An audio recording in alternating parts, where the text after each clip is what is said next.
Hi guys, Dr. Brandon here. Just going to do a quick little video in terms of what's happening with COVID-19, just to give some perspective and help people get through this a little bit better and give some tips and ideas of what we can all be doing to help ourselves. There's been a lot of misinterpretation of facts out there and a lot of people are very worried, so I just want to try and help people get through this.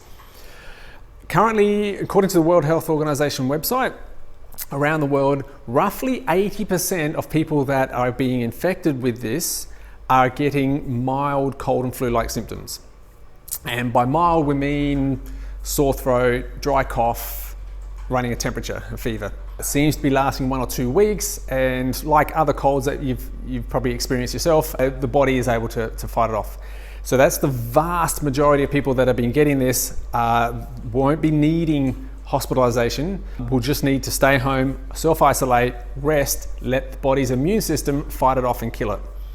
That's what's been happening around the world currently for the majority of people, at least 80%. Actually, I'm just reading some stats in Australia, it seems to be even higher than that. 1,751 are in mild condition and 11 are in serious or critical condition of the active cases at the moment. So it seems to be closer to 99% within this country. But either way, let's just work on the 80% figure for now, just to be conservative. 80% of us are likely to, if we do get infected, only have mild symptoms like a cold or a previous mild cough or virus that we've got over without needing hospital or anything like that.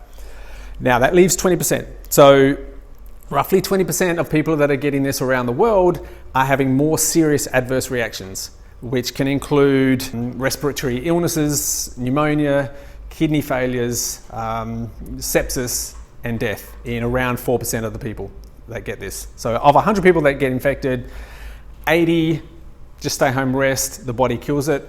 20 might need hospitalization or further treatment, and 4 of them have been dying. So obviously horrible for these 20 people, and what we want to do is find out what's the difference between, because the virus is pretty much the same between everyone, so what's the difference between those that are in that 20% versus those that are in the 80% and are fighting this off without any medical intervention or any need for anything further. So what it seems to be, the elderly with pre-existing underlying conditions that have compromised their immune system. That seems to be the big difference between those that are getting through it okay and those that are getting more serious reactions. So I just want to try this type of perspective. I'll run an analogy here, see what you think. Let's say tomorrow scientists came on and said, we've cracked it, we've worked out the difference between why some people are getting over this fine and some people are getting very sick and dying.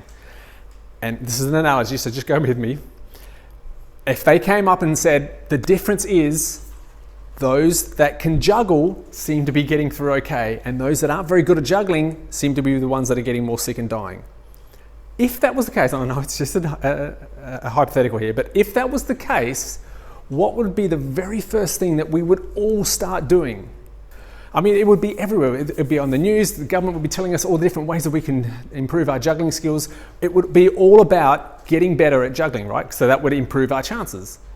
Right, so obviously it's not juggling, but it is the immune system. I mean, we can't do anything about our age. Our age is our age, but we can do something about the immune system. So hopefully more and more people out there will be doing everything that we can and we know of to help strengthen our immune system, because that's going to be making the difference. And we could be improving people's lives, and we can be saving lives by giving the information that is going to help people strengthen their immune system. So this is very important.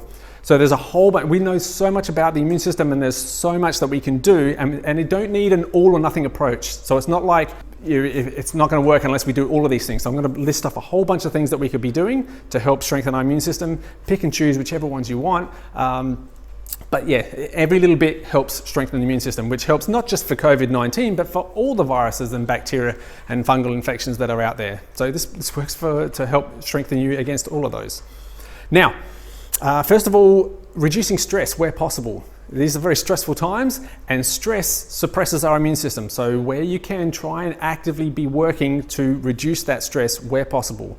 If that means watching less of things that make you upset, or talking to people that help calm you down, getting some laughter in there, just trying to de-stress, meditation, whatever it takes to help reduce your stress. So that's emotional stress. Then there's physical stress. So if you've got pre-existing physical conditions that are causing physical stress to your body, poor postures, injuries that are currently concerning. That's where, as chiropractors, we can help to reduce that physical stress on the body. Other practitioners that can help with physical stress, you've got physios, you've got osteos, you've got massage therapists, acupuncturists. There's a whole bunch that can help reduce physical stress to the body. Then there's chemical stress. So obviously breathing in toxins and chemicals will help to, will hinder the immune system. So try and reduce that as much as possible. Keep the air as clean as possible. Try and reduce the amount of chemicals in foods and waters. Try and filter the water where you can. Try and eat as healthy as you possibly can. Try even just without adding things to the air and spraying things. Try and remove particles where possible. If that means opening more windows and getting fresh air through, or if that means air purifiers or indoor plants, something that helps improve the quality of air that we breathe. Chemicals that we're placing on our skin, lotions and things. Try and just limit the amount of chemical toxins that we are ingesting. Then we've got sleep. Sleep is a big one for the immune system. If we can get somewhere between 7 and 9 hours on average of good, healthy sleep, restful sleep, that is going to help us so much. Plant-based vegetable diets are fantastic. So get the veggies in. Fermented vegetables, probiotics, prebiotics, fantastic for the gut. Vitamin C has been working really well for a long time, and good studies that show vitamin C is great for helping the body fight off infections and diseases. They were currently using vitamin C, intravenous high-dose vitamin C in China for some of the people that have been infected, and initial reports were showing good signs for that. So vitamin C is another one that you can be taking. Vitamin D, if you want to get out in the sun in the middle of the day, 40% skin exposure, so arms and legs, for about 10 minutes to midday sun is fantastic for getting vitamin D. If you can't do that, vitamin D supplements, fantastic. D3 is fantastic for the body. So if we keep our vitamin D levels up, we strengthen our immune system. So these are just some of the things that we can be doing. Hopefully, and I'm going to do another video where we'll go through in more detail about those things and other things that we can be doing to strengthen the immune system. If you know someone, if you yourself are likely to be in that 20% that are more vulnerable for adverse reactions to this virus, or if you know somebody who is likely to be in that, please forward this on or help them find out things that they can be doing to help strengthen their immune system. Hopefully that helps put some perspective on things. We're all in this together. Hopefully we can all get through this okay.